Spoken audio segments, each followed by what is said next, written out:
Welcome back to my YouTube channel.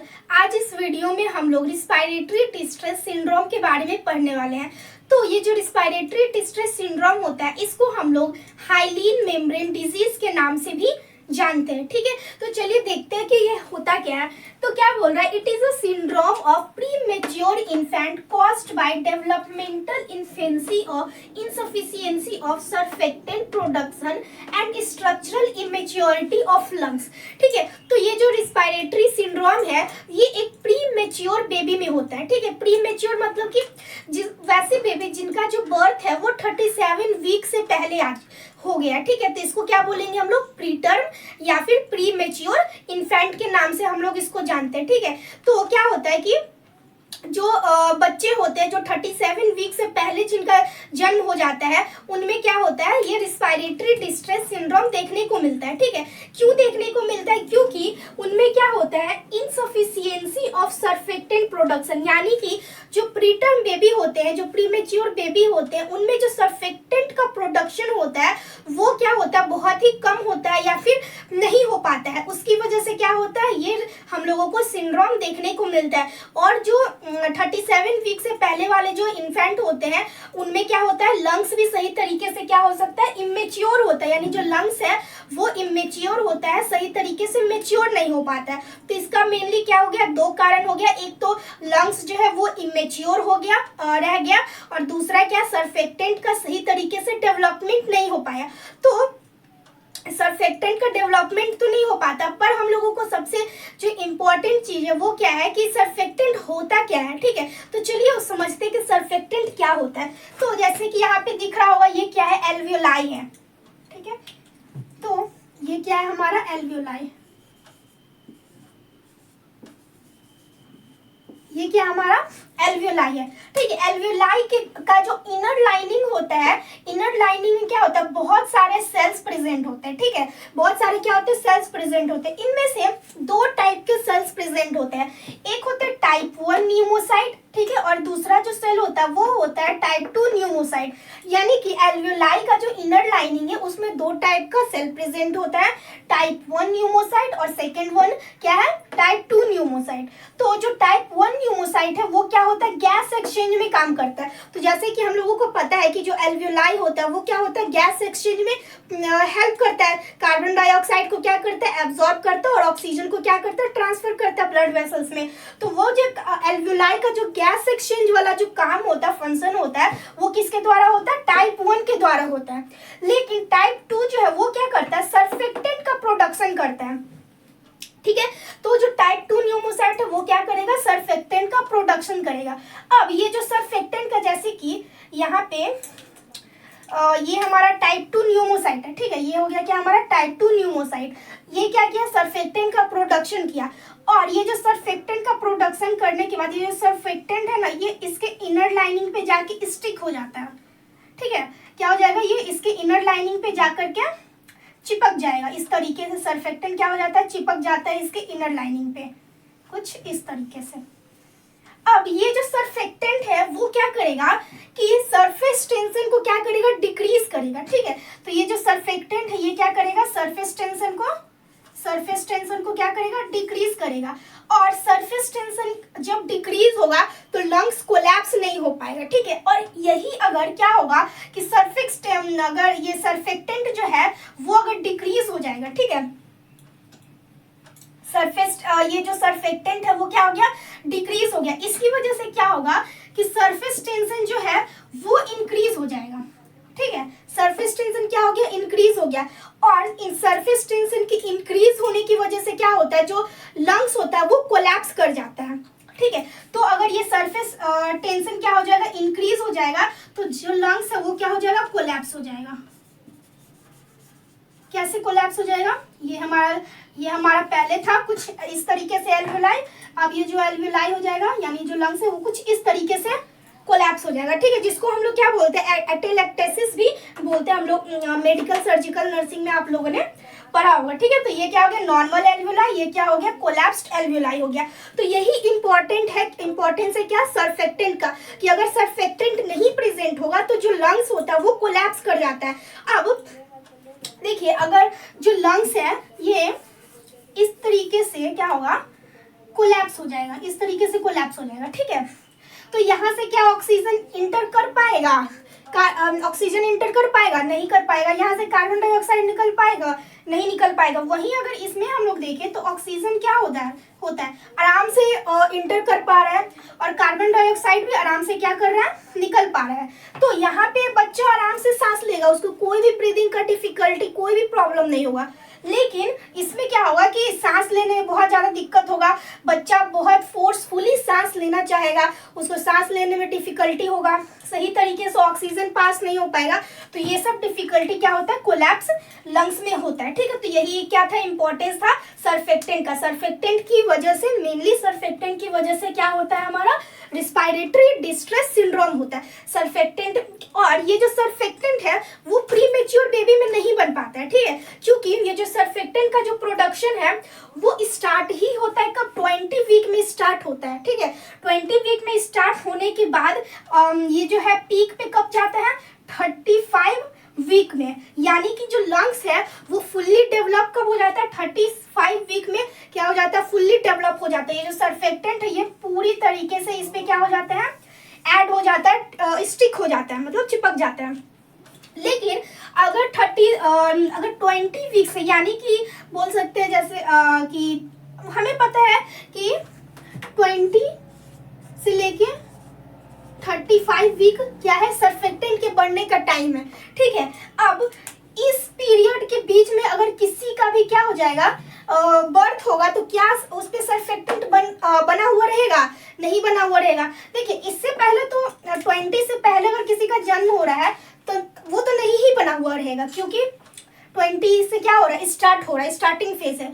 और 35 से पहले भी अगर किसी का बर्थ हो रहा है तो भी नहीं बना हुआ है। क्यों नहीं बना हुआ है, क्योंकि यहाँ पे भी क्या हो रहा है, यहाँ पे भी डेवलपमेंट हो रहा है। यानी कि जो प्रीटर्म बेबी होते हैं, जो जिनका बर्थ जो होता है वो 37 वीक से जो पहले होते हैं, उनमें क्या होता है, सर्फेक्टेंट का प्रोडक्शन सही से नहीं हो पाता है। उसकी वजह से क्या होता है, लंग्स कोलैप्स हो जाता है, और फिर वो सांस लेने में रिस्पायरेटरी प्रॉब्लम उन लोगों को होने लगता है। तो आई होप ये कॉन्सेप्ट आपको समझ में आया होगा।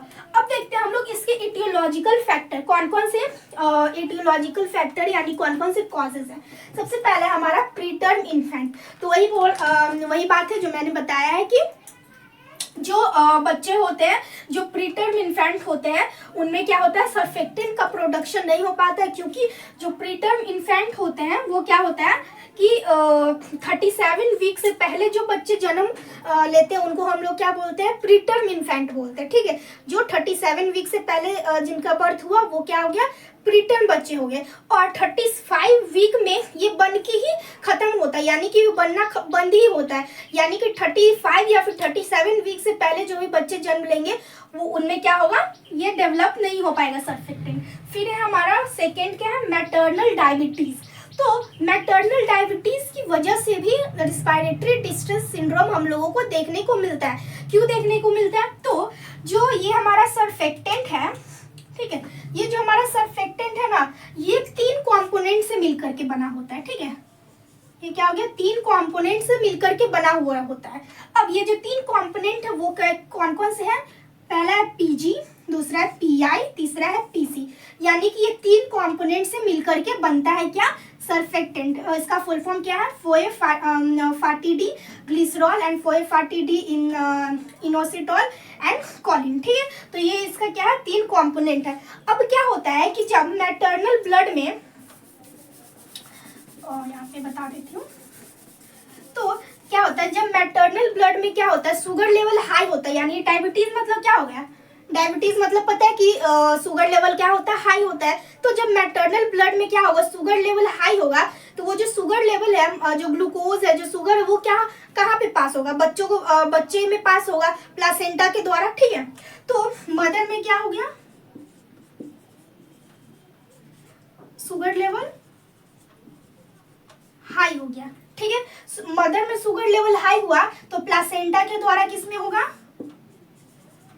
फीटस में भी शुगर लेवल हाई हो जाएगा। ठीक है, अब हम लोगों को पता है कि जब भी glucose level, sugar level high होता है, जब भी डायबिटीज होता है, तो क्या होता है, इंसुलिन का प्रोडक्शन बढ़ जाता है। ठीक है, तो बच्चे में जब शुगर लेवल इंक्रीज होगा तो क्या होगा, इंसुलिन का प्रोडक्शन भी क्या हो जाएगा, हाई हो जाएगा, इंक्रीज हो जाएगा। ठीक है, इंसुलिन का प्रोडक्शन हाई हुआ। अब ये जो इंसुलिन का प्रोडक्शन हुआ है हाई अमाउंट में, ये क्या करेगा, इन तीनों को बनने से रोकेगा, यानी कि इनहिबिट करेगा। ये जो इंसुलिन है ये क्या करेगा, इनहिबिट करेगा इन तीनों के बनने से। अब क्या है कि इन तीनों की वजह से ही सर्फेक्टेंट बन रहा है, यानी सर्फेक्टेंट जो है इन तीनों का ही कंपोजिशन है। अगर ये तीनों ही नहीं रहेंगे तो क्या सर्फेक्टेंट बन पाएगा? नॉर्मल सी बात है, नेचुरल सी बात है, नहीं बन पाएगा। तो यही क्या है, एक रीजन है डायबिटीज, मैटरनल डायबिटीज का, कि जब मैटरनल यानी कि जो मम्मी होती है उनमें क्या होता है, अगर डायबिटीज अगर हो रखा है तो फिर बच्चे को भी डायबिटीज होगा। जब ग्लूकोज लेवल इंक्रीज होता है तो फिर बच्चे में क्या होगा, इंसुलिन का प्रोडक्शन होगा। और ये जो इंसुलिन है ये क्या करता है, इन तीनों चीजों को, तीनों कंपोनेंट को क्या करता है, इनहिबिट करता है, यानी कि बनने से रोकता है। अब ये तीनों नहीं ही बनेगा, अगर इसमें से एक भी नहीं बन पाया तो सर्फेक्टेंट नहीं बन पाएगा, क्योंकि जो सर्फेक्टेंट है वो तीन कंपोनेंट से ही मिलकर के बना है। ठीक है, तो ये दोनों क्या था हमारा दो इटियोलॉजी था। अब हम लोग तीसरे को देखते हैं। अब थर्ड है हमारा क्या, हेरिडिटी, यानी कि हेरिडिटी की वजह से कैसे होता है ये सिंड्रोम। तो क्या होता है, जो सर्फेक्टेंट के ऊपर जो है वो इस तरीके से जो प्रोटीन पाए जाते हैं, अगर इन प्रोटीन का क्या हो जाए, म्यूटेशन हो जाता है। ठीक है, तो इन प्रोटीन का जब म्यूटेशन हो जाता है तब भी क्या हो जाता है, म्यूटेशन या फिर कोई चेंजेस हो जाता है इनके प्रोटीन में, तब भी हम लोगों को ये सिंड्रोम देखने को मिलता है। फिर फोर्थ नंबर हमारा सी सेक्शन, यानी सिजेरियन सेक्शन। तो क्या होता है, जब जो बच्चे सिजेरियन सेक्शन से सी सेक्शन से जो जन्म लेते हैं उनमें भी ये सिंड्रोम देखने को मिलता है। जो नॉर्मल डिलीवरी वाले जो चाइल्ड होते हैं उनमें क्या होता है कि कंप्रेशन कॉन्ट्रैक्टिलिटी की वजह से जो बच्चा है उसमें क्या होता है, स्ट्रेस हार्मोन प्रेजेंट ये होता है, निकलता है, रिलीज होता है। ठीक है, और जो स्ट्रेस हार्मोन है उससे क्या होता है, वो क्या करता है, सर्फेक्टेंट को बनने में हेल्प करता है, यानी कि उसके फॉर्मेशन में हेल्प करता है। तो क्या होगा कि अगर वो जो स्ट्रेस हार्मोन है वो रिलीज नहीं होगा तो सर्फेक्टेंट क्या होगा, सही तरीके से डेवलप नहीं हो सकता है। तो ये भी क्या होता है, एक रिस्क होता है, क्योंकि सिजेरियन सेक्शन में क्या होता है, स्ट्रेस हार्मोन डेवलप नहीं होता है, बच्चे में ये इसमें कोई कॉन्ट्रैक्टिलिटी नहीं होता है। तो लेकिन जो नॉर्मल होता है उसमें कॉन्ट्रैक्टिलिटी होता है, उसकी वजह से स्ट्रेस हार्मोन क्या होता है, जनरेट होता है, और उसकी वजह से क्या होगा, सर्फेक्टेंट सही तरीके से बन पाएगा। तो ये भी क्या होता है, एक रीजन होता है। फिर फिफ्थ नंबर है मेल सेक्स, यानी कि ऐसा देखा गया है कि जो मेल होते हैं उनमें ज्यादा देखा जाता है ये सिंड्रोम। क्यों देखा जाता है, क्योंकि जो मेल होता है वो जो मेल होते हैं उनमें क्या होता है कि जो ये जो लंग्स होते हैं वो थोड़े डिले में बनते हैं, मतलब थोड़े लेट से बनते हैं as compared to female. Female में ये जो लंग्स है वो जल्दी मैच्योर हो जाते हैं और मेल में क्या होते हैं, थोड़े टाइम के बाद मैच्योर होते हैं, इसीलिए मेल में भी देखा जाता है ज़्यादा। फिर मल्टीफिटल प्रेगनेंसी, यानी कि एक से जो ज़्यादा एक बार में जो प्रेगनेंसी हो रहा है एक बच्चे का, एक फीटल, अगर एक फीटल से ज़्यादा प्रेजेंट है वुम में तो भी क्या हो सकता है, ये सिंड्रोम देखने को मिल सकता है। फिर हमारा डायग्नोसिस, इसको सबसे पहले थोड़ा सा ये देख लेते हैं क्लिनिकल फीचर्स। तो सबसे पहले क्या हमारा टैकीपीनिया, यानी कि जो लंग्स है हमारा वो क्या हो जाता है, ये जो लंग्स है हमारा ये इस तरीके से कोलैप्स हो जाता है, एटेलेक्टिस। ठीक है, तो ये क्या हो जाता है, कोलैप्स हो गया। अब ये जो लंग्स है इसमें क्या होगा, O2 आ नहीं पाएगा, CO2 जा नहीं पाएगा। ठीक है, तो O2 नहीं आ पाता है तो उसकी वजह से क्या होता है कि ऑक्सीजन तो हम लोगों को चाहिए होता है, तो और ज्यादा ऑक्सीजन लेने के लिए हम लोग क्या करते हैं, जैसे कैसे हम लोग थक जाते हैं तो हम लोगों को और ज्यादा ऑक्सीजन चाहिए होता है तो हम लोग जल्दी सांस लेते हैं, अगर थक जाते हैं दौड़ के आते हैं तो सेम उसी तरह से क्या होता है इसमें भी कि ऑक्सीजन का जो डिमांड है वो तो बढ़ा हुआ है, क्योंकि ऑक्सीजन इंटर कर नहीं रहा है, उसकी वजह से क्या होता है जो बच्चा होता है वो जल्दी सांस लेने लगता है, उसी को हम लोग क्या बोलते हैं, टैकीपीनिया, यानी कि जो ब्रीथ है वो क्या होगा, रिस्पायरेशन जो है वो क्या हो जाएगा, इंक्रीज हो जाएगा। फिर सेकंड है हमारा टैकीकार्डिया।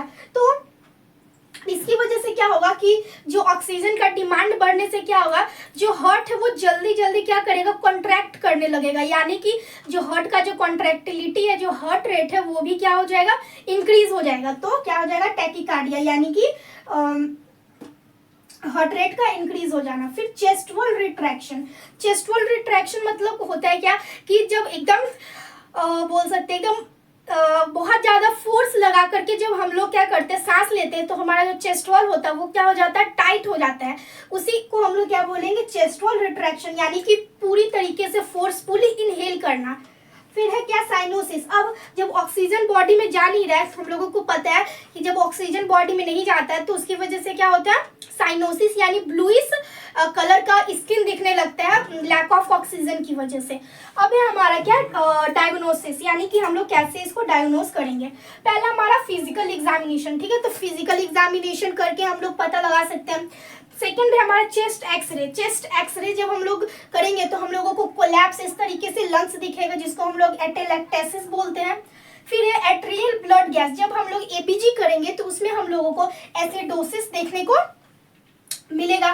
फिर है सेक टेस्ट। एक सेक टेस्ट होता है, इसमें ये भी क्या किया जाता है, इसको इस सिंड्रोम को डायग्नोस करने में हेल्प करते हैं, ठीक है। तो ये था हमारा क्या, क्लिनिकल फीचर्स, और ये था हमारा डायग्नोसिस। अब हम लोग देखते हैं इसको कैसे हम मैनेज कर सकते हैं, इसका मैनेजमेंट क्या क्या होगा।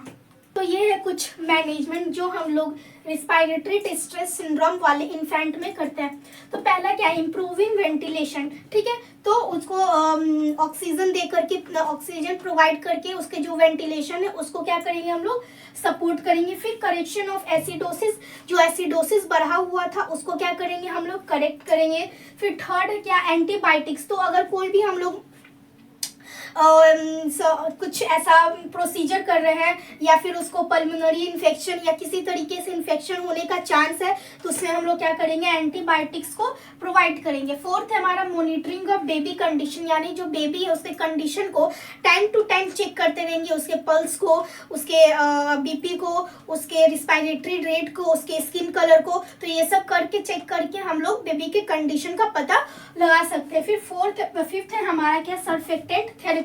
लास्ट में फिर हम लोग क्या करेंगे, सर्फेक्टेंट थेरेपी भी दे सकते हैं ऑक्सीजन के ऑक्सीजनेशन को क्या करने के लिए, वेंटिलेशन को अच्छा करने के लिए, ठीक है। तो ये था हमारा respiratory distress syndrome. I hope आप लोगों को सब समझ में आ गया होगा। And if you like the video then please subscribe to my channel and thank you so much for watching.